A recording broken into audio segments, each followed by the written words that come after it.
Happy New Year. So over a month ago, I went to Ghana, just like my first time out of Nigeria, my first international trip.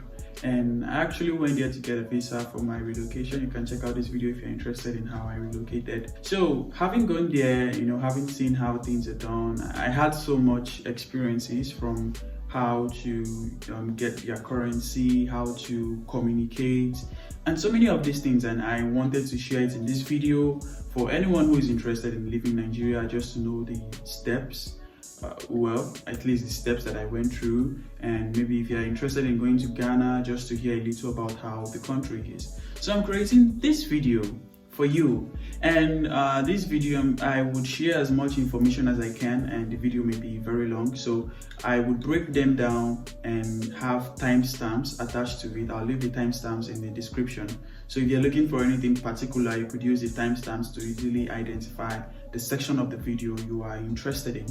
So let's jump right into it. I'm talking about how I went about paying for the flight, departure from Nigeria, arriving in Ghana, the things I had to do, how I booked the hotel, maybe a little about the things I was opportune to do in Ghana during my stay. So let's jump right in. Talk about the things I did when waiting for the day of my flight. So I booked the flight like a month before my departure, like a month before the appointment in Ghana. And during this period, of course, I had to ensure that some things were in place. So a few days to my flight, I first booked a hotel. I used booking.com and I found the cheapest that I could get for, I think I found a place over 7k or 8k per night, and I had I had a discount, so a discount of like 10k, so it actually favored me. The second thing I did was to do my PCR test, and PCR test is a COVID test, which is very common and very required for international travels. And of course, different countries have their different rules. Like for Ghana, your COVID test must not exceed 48 hours. What this means is within 48 hours to your flight, you do your test and you get the result. And when it exceeds 48 hours, you have to do another test. So I had that in place, and I flew from Lagos. So in Lagos, I did that test for, I think it costed me around 50,000 Naira, maybe cheaper now, maybe more expensive. And that was actually unexpected because I didn't plan for that. I realized it at a late hour and trying to do it. And the third thing I did, which was very, very late, was to ask questions from somebody who is in Ghana there. And I had a friend who had a cousin who had a friend in Ghana, and I was able to link up with that friend in Ghana, and I asked basic questions. And the most important question I asked was, how do I go about getting their currency, Cedis, like getting cash to pay for things and all that? And he said he would suggest that I convert Naira to dollars in Nigeria, and I could go there, use the dollars directly, or convert from dollars to Cedis. And this was already late, like on the day before my flight, so I couldn't do that. And then I asked if there was a solution, if there was a better alternative. I asked if my card would work, and he said, yeah, my MasterCard should work. I mean, he didn't give 100% assurance, but I mean, from the way he said it, there was something I could hold on to at least. He said I could use my MasterCard to withdraw money in their currency. And this was like my very, very first start of frustration. I really wish I got that dollars in place. And aside that, I also asked about other things. And one other thing that I, for some reasons, forgot to ask was communication. Like, how do I browse the internet considering that I do not have a SIM card? Or how do I make calls? And I think the reason why I may have missed out on this question was I probably unconsciously felt like if Glo works in Nigeria and Nigeria and Ghana are in Africa, then maybe Glo should work in Africa. I mean, I didn't exactly sit down to think this through. I just probably felt that way. So yeah, I asked those questions, and I think I already prepared myself for my flight the following day. On the day of my flight, so I arrived at the airport the following day. I went to check in, and then I brought out my PCR, my negative PCR results, and I brought out my international passport. And as I was about checking in, I was informed that when I land in the Ghana airport, I would have to do another COVID test. I was actually confused because I just did the test before coming here, and you are saying that I'll have to do another test when I arrive there. I guess probably because maybe if I come in contact with somebody or at the airport, maybe they took all of that into consideration and said I must do that, of which I'll still have to pay for. But I told them I have heard, and then they said I should show them like $100, and I was like, why exactly am I showing you $100? Was it 100 or 150? I don't know. But the reason they wanted to see this was because they wanted to be sure that I have the money that I would use to do the PCR test when I land there. Of course, I didn't have any dollars with me, so they said I could change money at the bureau de change at the airport. They said I could either change to $100 or I could change to 300 cedis, that the test was around 300 cedis. I located the bureau de change, and then I changed like, I think 30 something thousand Naira to 344 cedis. Having changed that, I came back to check in, showed them the money, and then they allowed me to go through it. And then I went through all the whole airport's departure process, and then I boarded my flight to Ghana. Landed in Ghana, I brought out my phone and removed my phone from airplane mode. I think the network area there was reading Glow Ghana, but when I turned on my data, I couldn't do anything. And this was the moment I realized that I didn't think about the whole mobile thing. A bus also came to pick us from the airplane. I mean, the 2 local flights I've had in Nigeria, there was no bus. I had to trek from the airport to the plane. But when we got to Ghana, there was this bus that just brought us, and it was actually fun. And when I got to the airport, the first thing we had to do was to fill this form, online form. I think it's like an immigration form or so that the Ghana authorities, they needed.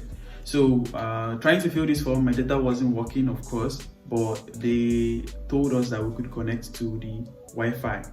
That was nice. I connected to the Wi-Fi, I filled the form, and after filling the form, the next process was to do the PCR test. When I got there, I think the test cost 294 cedis, and I was just left with 50 cedis. Until today, I didn't get any results from that test. Maybe if they had found a negative result, they would have probably sent an email to me. I don't know, but I just did the test and that was it. And trying to go to the next process, and then I was asked to bring out my yellow card. And I think that yellow card is a yellow fever vaccination paper receipt. And I didn't have that. And what they said I was supposed to have that yellow card from Nigeria. I never knew there was any yellow card in question. I'll have to get the card before they can allow me to pass. They showed me a clinic in the airport there. I went there and I said I'd love to do this, and then they said it would cost me $100 or less, 100 cedis. I think 100 cedis. Yes, and I only had 50 cedis with me, so I asked for the nearest ATM machine, and they showed me an ATM machine in the airport. I went to the airport and I tried my card, and lo and behold, it didn't work.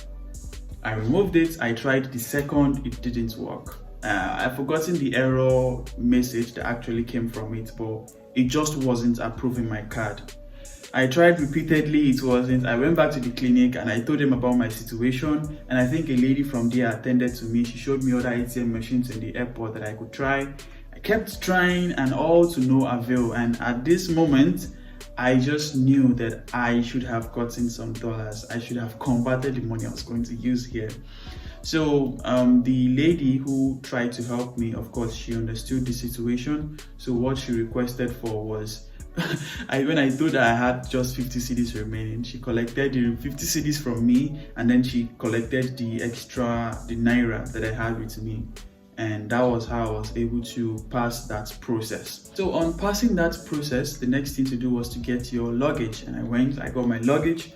I stepped out from the airport. Now I didn't have any cedis with me anymore.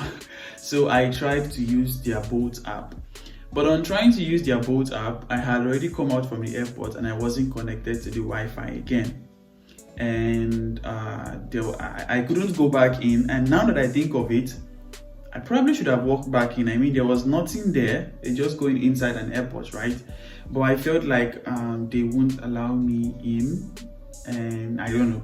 I just identified a taxi driver, told the taxi driver the address of my hotel. He was able to identify the address on the map.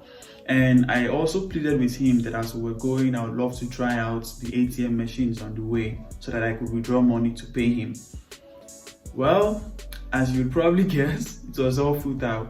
I tried this, I tried that. I even went as far as trying a UBA, like there was a UBA bank in Ghana. I tried the ATM machine with my UBA card, still didn't work. And I just told the driver that we should keep going and I'll figure a solution before we get to our destination. I also pleaded with the driver that he should turn on his hotspot so I could connect and try to, find a solution. Oh well, as we were moving, I kept browsing online. I was looking for cross-border payment solutions that I could just use to, get money. And until we got to our destination, I couldn't figure out anything. So I waited in the cab there with him for a while, and I went into the hotel, met the manager, introduced myself like I'm the one coming to check in, and then I borrowed money from the manager. I just told him that I needed cash, I didn't have cash, and I wanted to pay this driver. So he asked for the driver to come inside. When the driver came, he attended to the driver, gave the driver money. And of course, the manager was like, how would you move without money? And then I explained my situation to him, told him my cards have not been working and things like that. And I told him I'll figure out something and I'll pay him back. But he didn't even stop there. He went as far as telling me that, hope I'm aware that booking.com didn't debit me. And I said, yes. He said, yeah, actually, they don't receive money online, that they love to receive cash directly or something they call mobile money. And I told him I actually thought I would just pay with my Naira, and he said no. So I just promised him that before the end of the day, I would figure out something. I'll figure out a solution, get money and pay him. And well, fortunately he trusted me. I got into my room, and then this was where the frustration started. I couldn't even think of food because I lost appetite. I was frustrated. I didn't even have money to do anything. And I mean, even if I had the appetite, where's the money to buy food? So I was just trying to figure out different things. And then I reached out to my friend in Ghana, my friend's cousin friend in Ghana. And when I told him about the situation, of course, he reminded me of the suggestion he made. And I told him, well, I couldn't do anything in that regard. And he said, okay, he would help me find something. So probably was reaching out to different friends. I don't know who he must have reached out to. And me, I was still trying to look for cross-border solutions. Yeah, I forgot to add, the hotel had Wi-Fi, and that was how I was able to communicate. So I think at that point, I just realized that since I do not have a phone number, a travel SIM or anything, I have to depend on Wi-Fi's in public places. So I was trying to look for cross-border solutions, trying to figure out different things online. Nothing was coming forward, and I was just frustrated.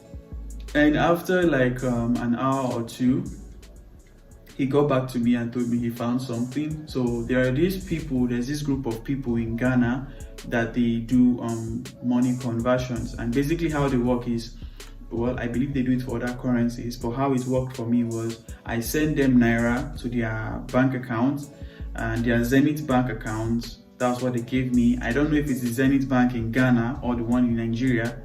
It worked.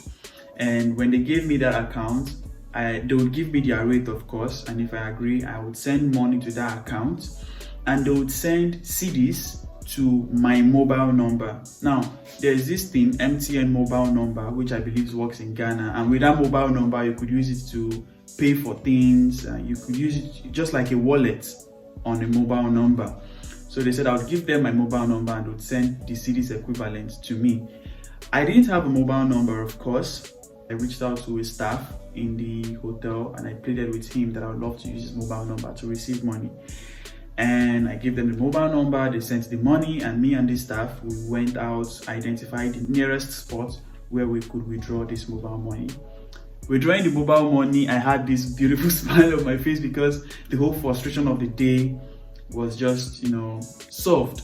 So I was able to pay the manager and then I had money, and then I got coke and bread, and then I knew that yes, I finally have money and I can probably get food or get other things. What I want to share now is what do I think about Ghana. And before I share this, I have to give a disclaimer that I didn't do so many things in Ghana. I didn't explore so many places. I was very conscious of the money I had, and I didn't want to spend. I didn't want to go through the whole process of getting money again. So I had to, be mindful of the things I did. I had just one goal in Ghana, getting my visa, and the rest were just by the side. But still, what do I think about Ghana? So the first thing I want to talk about is their food. And well, for me, I think most times I find it hard getting used to new foods. I mean, on very, very, very few occasions, I have tasted new food and immediately liked it. But on many other occasions, I taste few food, and on that first day, I'm really struggling. And I either tell myself I'm not trying this again, or maybe I'll try this sometime. So I didn't really explore Ghana foods, not even, I think their popular food, or one of the popular foods, is banku. I think I'm pronouncing it correctly. I didn't even try that. So I didn't really have the best of food, but I had jollof rice. And seriously, Ghana needs to learn how to cook jollof rice. And I know me saying this may be biased. It may be because I didn't really explore the best restaurants they had around. Maybe I explored the average ones, or it could be because I'm talking based on the kind of jollof rice that I am used to. But really, they have to learn how to cook jollof rice. I went to one restaurant, and I also ordered from few restaurants when I was at the hotel. And when I just couldn't wait to leave Ghana, because amongst other things, I wasn't eating what I liked. I was just managing. So food-wise, the only thing I had was jollof rice. I had jollof rice and snacks like bread, drinks, popcorn. I didn't try any other food because of my situation with foods. And the second thing I want to talk about too is their way of life in Ghana. Like I said again, I didn't really explore so many things to really give a solid opinion about Ghana. These are just based on what I experienced. When I got to Ghana, I think the language they speak is Twi or Twi. I don't know, maybe Twi, CWI. So one thing I noticed is almost everywhere I went to, the first thing you hear isn't English. Unless they know that you, the customer or you, the passenger, speaks English, the first language you hear is their language. I kind of found this, odd. Maybe because in Nigeria we have so many languages. So when you go to a place like Lagos, and you only hear few people speaking Yoruba within themselves. Everybody's just like, English. But here, like everybody from shops to shops, everything is just Twi. Well, that was my experience anyway. So that was like the first thing I noticed. The second thing I noticed too is all their bike drivers use helmets, including their passengers. And I feel like this is like a very good way of living, because like they're security conscious, I'll put it that way. Like all through, I was even looking for bikes that didn't have their helmets on, and I didn't find any in all my movements from places to places. So that's another thing I noticed, which actually was like fascinating. Like, wow, they respect the use of helmets here. That's pretty nice. I think that's really all I would say I noticed to their way of life. Another thing too is the places that I went, and I checked out one of their restaurants. I think it's like a popular restaurant. I tried mojito. I loved the drink, so I got it there. And I also got jollof rice, which, like I said, these people really need to learn how to cook. And apart from that, I also went to the Accra Zoo. Hey yo!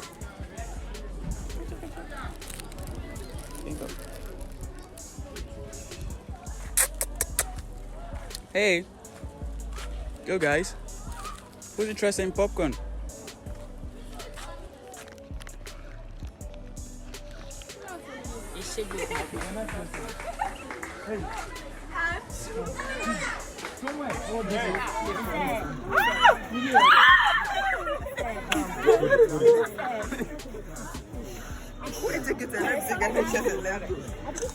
And this is a donkey. Hey, donkey.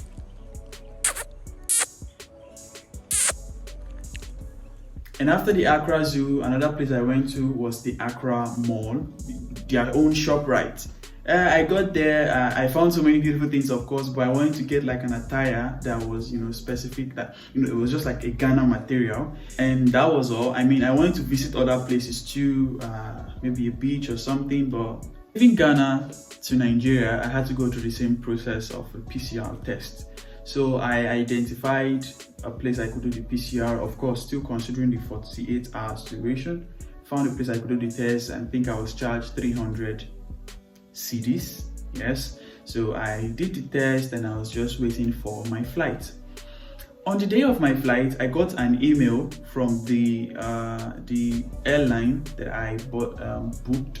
I think it was Airpeace. So I got this email, and what that email said was, before I could check in, I have to fill this form, where there's so many things I would fill in the form, but on the form I have to also make an appointment for a COVID test that I'll come to do in Nigeria. This was just in the morning, and I was just like, why? So I got it, and I was able to use my Wi-Fi. I filled the form, and the question the form asked was, where would you be on the 2nd and on the 7th day of your arrival? And as at then, I would have been in Ilorin.